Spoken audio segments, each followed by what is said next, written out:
Muy buenas tardes, estimada doctora y compañeros. A continuación explicaremos el tema de materiales educativos, abordándolo desde tres ejes: concepto, clasificación y características, sustentados en fundamentos teóricos, pedagógicos y psicológicos.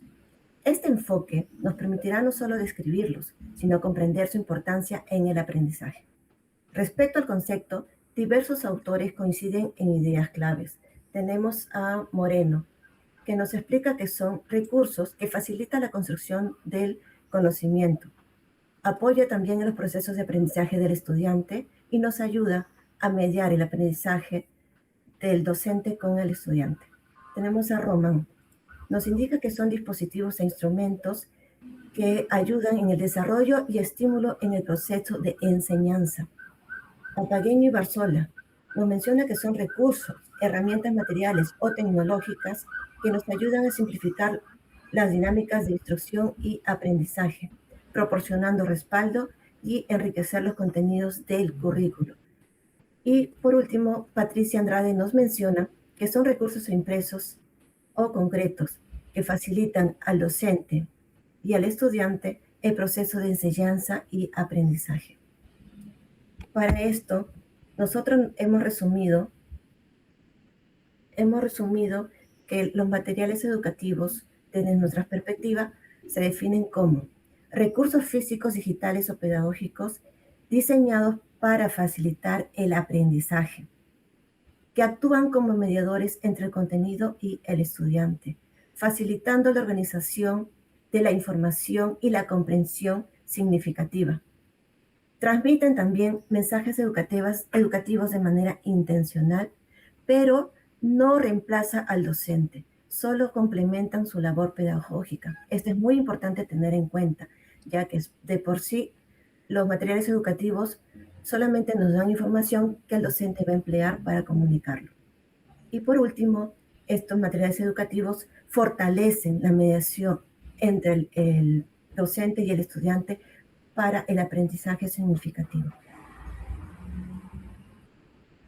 Bien, de ese modo es importante saber que tenemos que considerar un punto importante que son la clasificación de los materiales. Esta clasificación se divide en tres grandes grupos, ¿no? Lo que podemos encontrar como de acuerdo a su naturaleza, su función y su nivel de interacción. Claro, también está el tema de su estructura. Como podemos observar, tenemos los estructurados y los no estructurados, que son una parte fundamental para nosotros poder determinar qué tan estructurado están nuestros materiales y qué tanto es lo que, o sea, cuál es la tendencia a lo que queremos llegar. Por otro lado, tenemos lo que son los textos impresos, los materiales audiovisuales y los tableros didácticos, ¿no? Los que están básicamente, ¿no? Que están dentro de este grupo de acuerdo a su función. Y también tenemos por ahí también que tener en consideración estos materiales que nos permiten, ¿no? Nosotros poder desarrollar. Tenemos los medios manipulables, los medios impresos, los audiovisuales, ¿no? Que son parte de materiales en sí informativos. También por ahí tenemos lo que son, de acuerdo a su nivel de función, los didácticos o evaluativos, como el caso de las pruebas, las rúbricas. eh, por otro lado, las fichas, guiones, en el caso de los didácticos. ¿Sí? Y finalmente, debemos entender también por ahí que tenemos los materiales que son los tipos pasivos y activos, que en este caso son aquellos que nos permiten a nosotros poder, o en este caso al estudiante, que lo permite observar o leer, en el caso de los pasivos, y así como en el caso de activos, donde aquello que requiere la participación, ¿sí? Del estudiante. Un punto importante es que nosotros debemos entender que todo esto se realiza con el fin de darle un desarrollo de aprendizaje al estudiante, el cual nosotros podamos llegar a conllevar un trabajo óptimo en el nivel educativo. Hasta aquí hemos definido qué son y cómo se clasifican las características y fundamentos de los materiales educativos. Ahora surge una pregunta clave. ¿Qué hace que un material sea realmente educativo? La respuesta está en sus características, las cuales no son arbitrarias, sino que están sustentadas en teorías. Como por ejemplo, tenemos lo que es la intencionalidad pedagógica, la cual se basa en tener objetivos claros, secuenciados y evaluables, Gardner define el aprendizaje en 9 características o fases. Número uno, atraer la atención del alumno. Dos, manejar el objetivo a lograr. Tres, estimular los conocimientos previos. Cuatro, dar a conocer el material estímulo. Cinco, dirigir el aprendizaje. Seis, producir o valorar la conducta. Siete, dar retroalimentación. Ocho, promover la retención. Y nueve, relacionado con la transferencia de la información. También tenemos lo que es el aprendizaje significativo como número 2, la cual se basa cuando el estudiante tiene una predisposición a querer aprender y presenta conocimientos previos o también llamados subsumideros, los cuales servirán de anclaje para que conecte con lo nuevo a aprender. El aprendizaje significativo puede ser de tipo representacional, de conceptos y proposicional. Si se utiliza como criterio la organización jerárquica de la estructura conectiva, el aprendizaje significativo puede ser de 3 tipos. Subordinado, es decir, lo más específico. Ejemplo, cuando el estudiante tiene saberes previos, como el concepto animales y se ancla con el tema vertebrados. También tenemos el superordenador, es decir, más general. Por ejemplo, cuando el estudiante conoce sobre el tema carbohidratos y se ancla con un tema más general como es biomoléculas orgánicas, o también el caso combinatorio que es una relación lateral. Por ejemplo, cuando combinamos la fotosíntesis con intercambio gaseoso para poder explicar el ciclo de carbono. Como punto número 3, tenemos lo que viene a ser la organización y la estructuración de los materiales educativos. Recordemos que este punto es fundamental para que el aprendizaje llegue a ser significativo. Tenemos en cuenta que la memoria de trabajo tiene una capacidad limitada y si nosotros sobrecargamos a los estudiantes de demasiada información al mismo tiempo, lo que vamos a hacer es que el estudiante se bloquee. ¿Y quién lo fundamenta? Viene a ser la teoría de la carga cognitiva de John Swire. Por ejemplo, al diseñar las lecciones de manera clara, ordenada y secuenciada, evitamos saturar a los estudiantes. Por ejemplo, si vamos a enseñar el sistema circulatorio, sería conveniente ir de lo simple a lo complejo. Hablar primero del corazón, luego de las arterias y finalmente de cómo ocurre todo este proceso de circulación. De manera complementaria también apoya la teoría cognitiva del aprendizaje multimedia de Richard Meyer, que señala que aprendemos mejor si combinamos dos aspectos, las palabras con las imágenes. Él propone también gestionar 3 tipos de carga. La carga extrínseca, que quiere decir que debemos eliminar todo lo irrelevante, es decir, que hasta los colores que nosotros utilizamos debe tener un objetivo para ese material educativo. También tenemos la carga intrínseca, que es la complejidad que poseen los temas a enseñar, los cuales deben dividirse en partes pequeñas para que el aprendizaje pueda ser óptimo.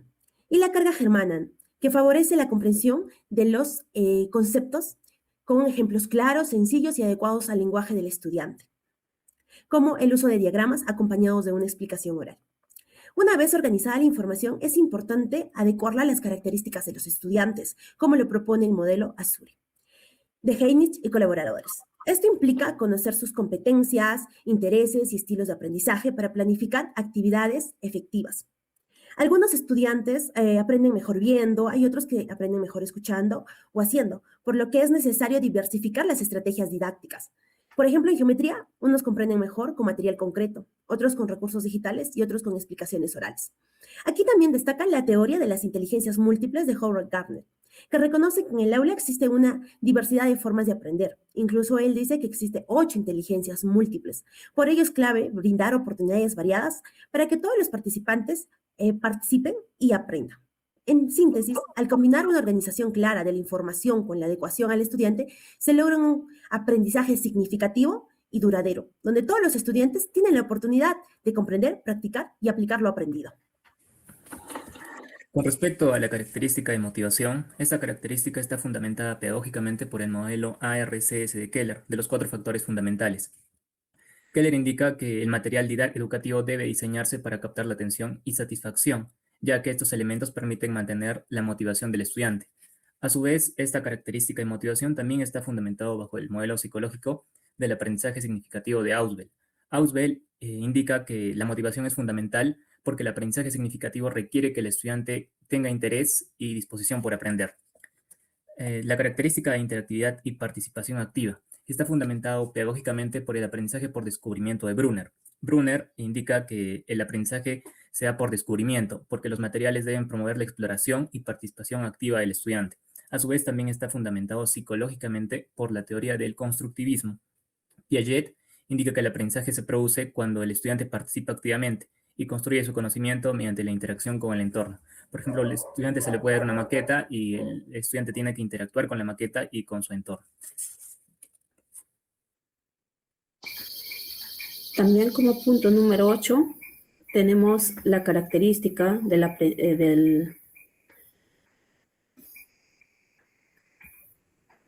la claridad y comprensibilidad de materiales educativos.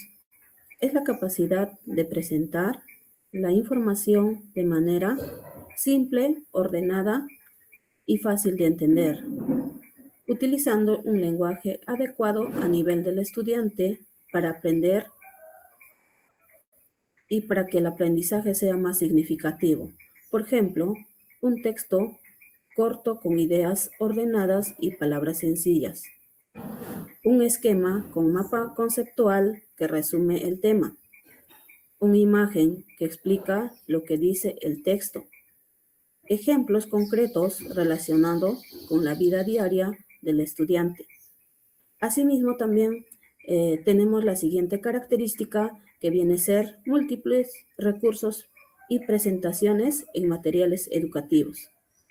Es la utilización de diversos formatos y formas de presentación o de presentar la información, como por ejemplo los textos, imágenes, gráficos, videos, otros esquemas, lo cual esto nos permite facilitar la comprensión y adaptarse a diferentes estilos de aprendizaje. A los estudiantes. Como mediadores nosotros tenemos que saber o conocer el nivel, la realidad, en qué competencia está o cuáles son sus habilidades de nuestros estudiantes.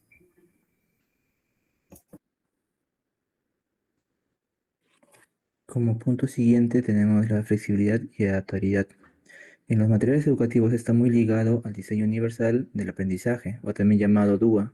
Como punto psicológico podemos decir que esto nos ayuda a sustentar en cómo funciona la mente humana. Quiere decir que no todos aprendemos igual, ni al mismo ritmo, ni con los mismos procesos cognitivos. Desde un punto de vista pedagógico podemos decir que al existir diferentes tipos de estudiantes, estos pueden aprender sin importar sus diferencias. Quiere decir que en un aula hay mucha diversidad, estilos de aprendizajes, ritmos, intereses, contextos y habilidades. Cuando hablamos de materiales educativos bajo el DUA, estos deben ser de dos formas. Uno, que sea flexibles, porque permite diferentes formas de uso de un material y diseñarlos para varias formas de aprender. Como por ejemplo, tenemos un texto que podemos representarlos con audios, imágenes o videos. También dice que puede ser adaptables. Se puede modificar según las necesidades del estudiante. El docente puede ajustarlo según el nivel, el contexto o dificultad. Como por ejemplo, tenemos una ficha de evaluación que se puede simplificar o ampliar. Como otro punto es la función mediadora del aprendizaje, que fue propuesta por el psicólogo ruso Lev Vygotsky. Desde un punto de vista psicológico nos menciona que aprender no es un proceso directo entre estímulo y respuesta, sino que existe una mediación. Algo o alguien interviene para transformar la información en conocimiento. Esa mediación puede ser social, que puede incluir al docente y compañero; cultural, que incluye lenguajes y símbolos; cognitiva, que son las estrategias mentales.